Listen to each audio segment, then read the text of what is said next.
In the last video we did the penciling for this fan art, and so I've been doing the ink portions, and I said I better record this, so you get to see me a little bit at work here.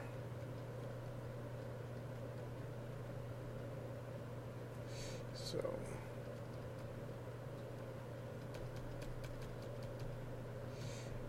we have some layers here that I like to sometimes make a separate layer for shading.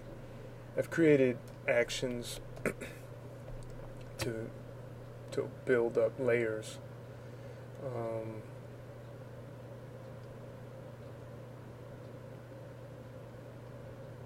So this is Maggie here. Pretty grossed out with what she saw.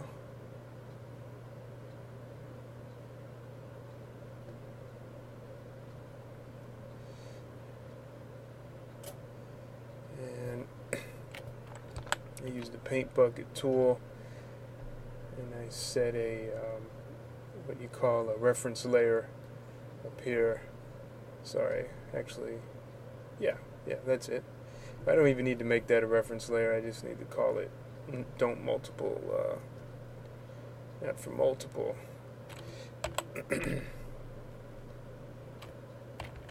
And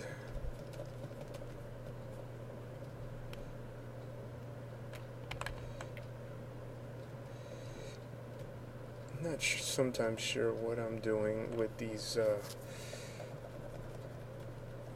but the nice thing about working in layers is you can erase it, build it up later. So I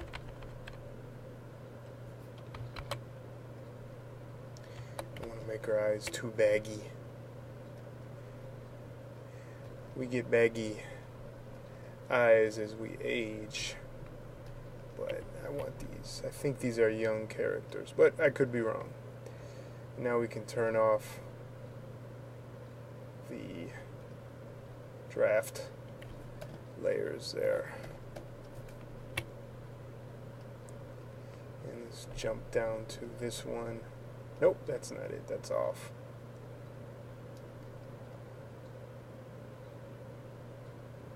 And close the draft. Let's create a new ink and color. I'll name it what's his name?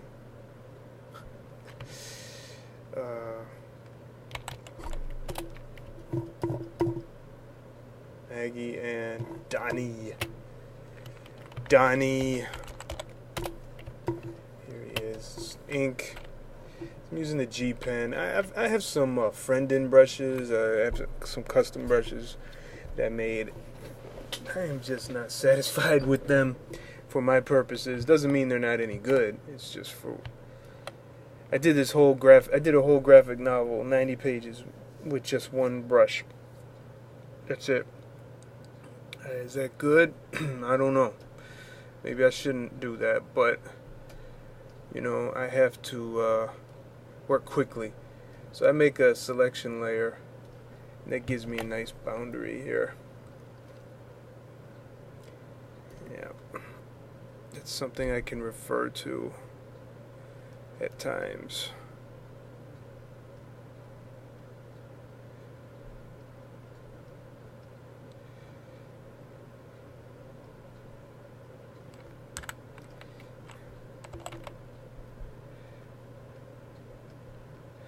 So sometimes you can just thicken the brush, the bracket keys on the keyboard. Just be careful not to go too high,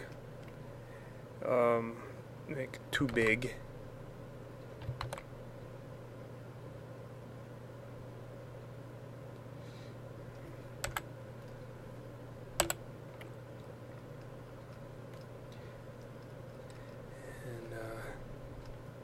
He's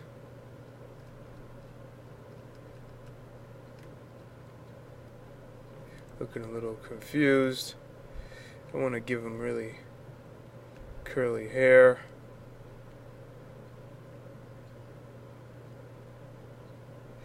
And brush might be a little too thick for that, for what I'm trying to do, but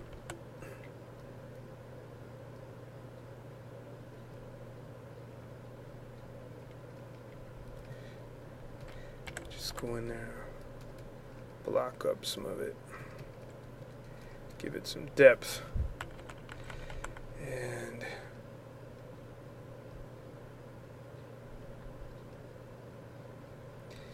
my shading might be a little messed up as far as the light source, so I won't commit too much to it.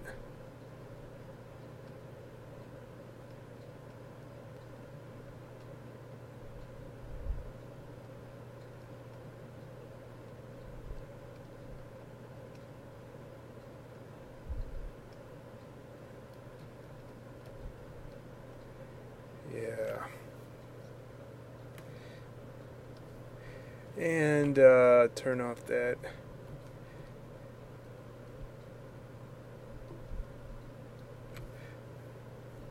And you know what? I want to give them, before I forget, I want to give a balloon tail here, and I think I need to give her one too. Yeah. Automatically goes to the layer. It's just an amazing, software program here. Just do these right now.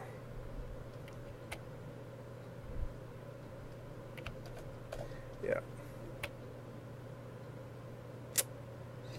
And now I'm going to get her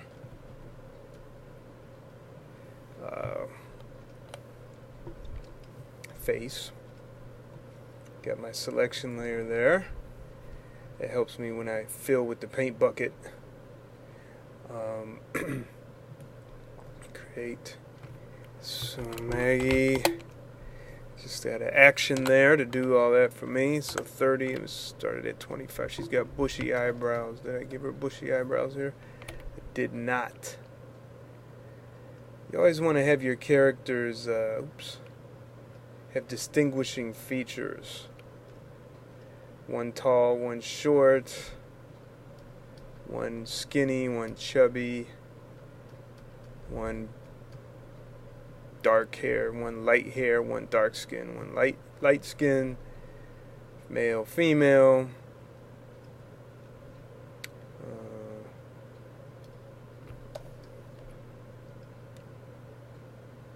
And here she is,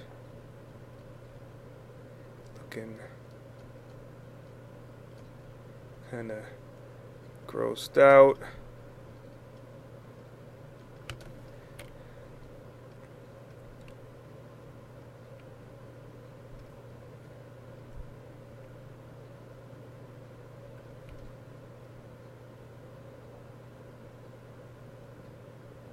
Let's see, pupils are, yeah. Fill that.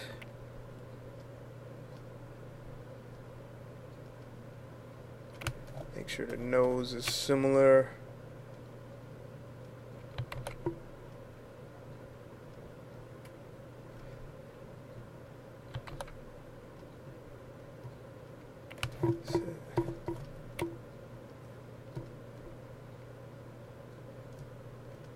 There we go. Make sure the lips are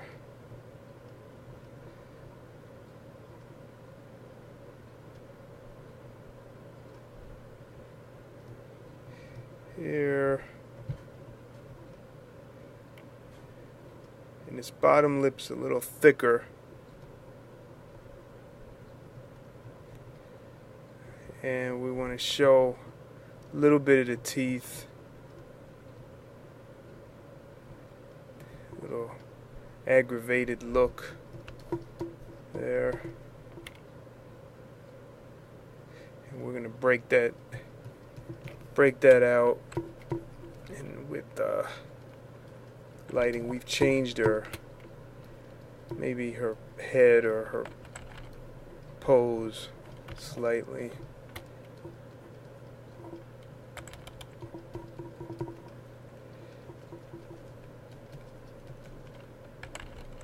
And let's get some strands. You don't need to do all the strands in the hair. Just need to imply it.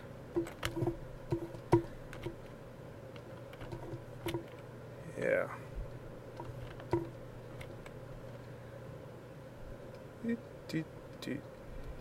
Right there. Let's turn this off. And then we can work on the others. You know, she's got this eye going here. We have to help that a little bit there. It's going to be in the shadows, actually, so it doesn't really matter. Alright, so for this, we want to keep the same, many of the same features. So I'm going to actually copy, I'm going to duplicate this, and then move it into here, and then move that down. Actually, it's probably up here. Yep. Good. And we will, actually, we can keep this. That's the perfect size. I didn't have to redo it before. And I just have to move everything over. And similar pose as the same camera, but different eyes. So we want to erase these parts right here, and the face, the mouth is changed too. Yeah. Yep.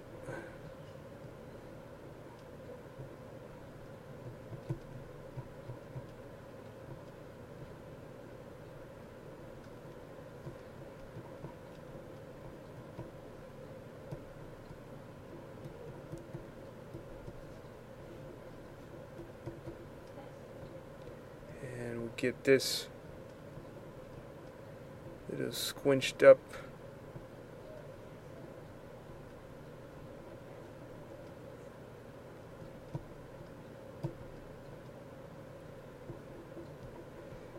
What sound? Sometimes I find myself making the same face as the subject. Kind of weird.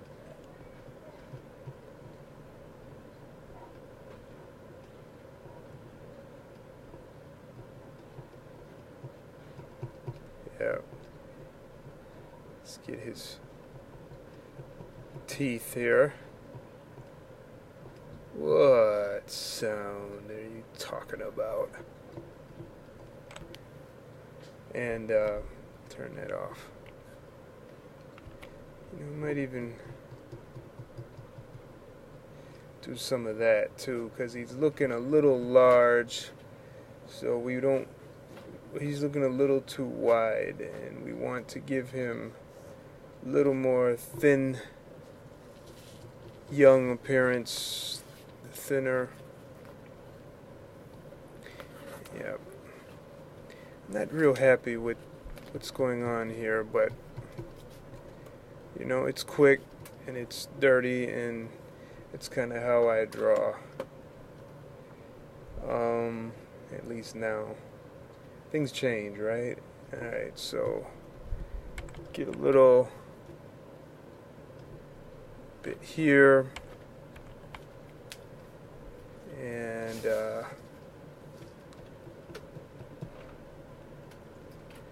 here, and then what we'll do is, oh, it's interesting, it's like You know, spitting something out there. All right, and let's take.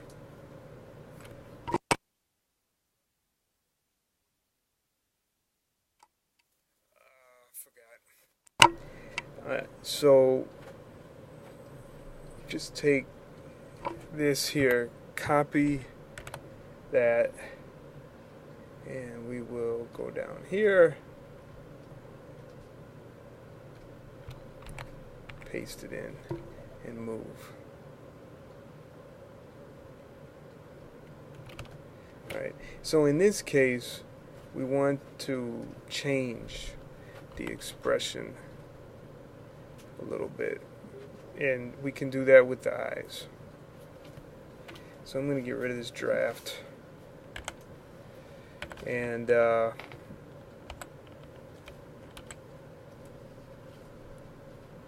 maybe roll them up, or kind of like disdain, and I would even kind of, kind of like this.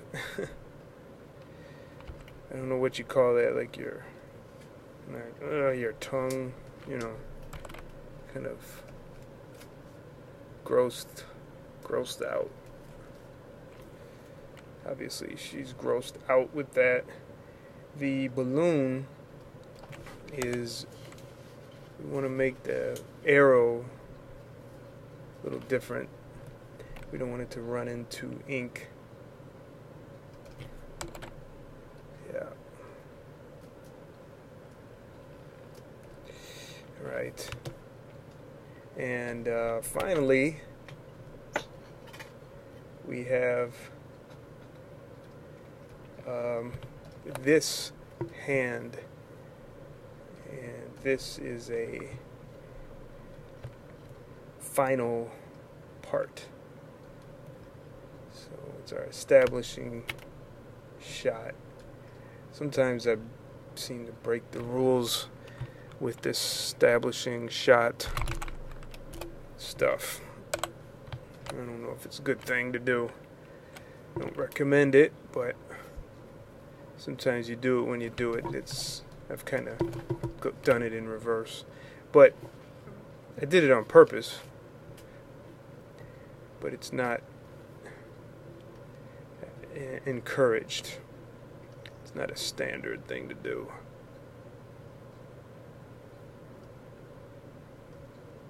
So, I remember what I was saying before about sausages. LaCree Fine Art on YouTube was saying that don't make sausages. So, and I think what I'm going to do is just kind of end that there, and here, and here, and actually this has to be a little longer here, here.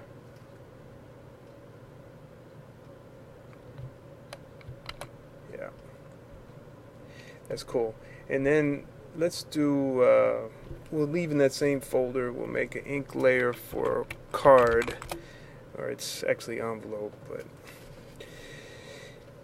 here we go. Alright, go there.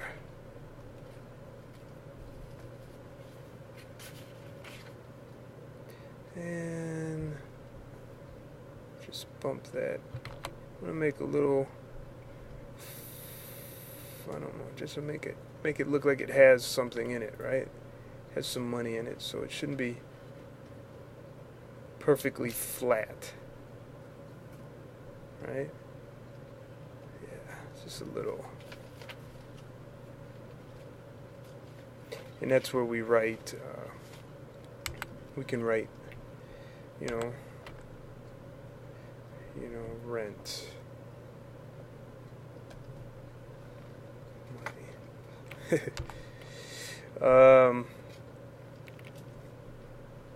And so for the hand, or shading, whatnot, we can make a separate layer just to be safe. This is the last layer, or what do you call the last panel? So I kind of want to make it pretty.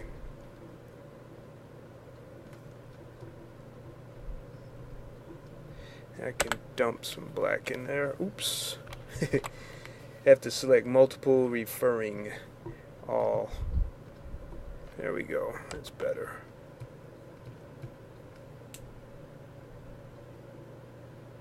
And got it here.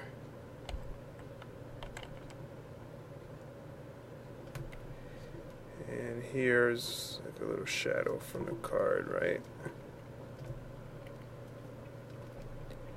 And the fingers,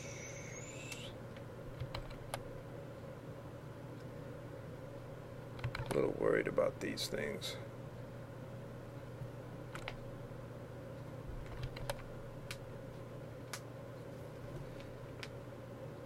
Let's see what happens. Dum, dum, dum. Let's turn off this draft layer. We don't need it. Yeah, it's pretty crummy looking hand. But, hey, you know, do the best you can. Then you move on. There's a saying, Jake, what's his name? Oh, I forgot. He's on YouTube also. He's a pretty famous comic book illustrator. I'm going to say Jake Hartford, but that's someone else. He says, finished, not perfect. That has to be your theme. Otherwise, you're never happy. You never get things done.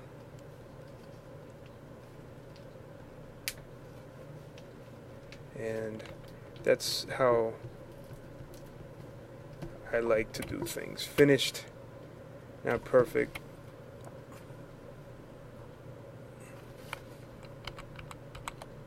It's weird. But I do like to just get it a little better.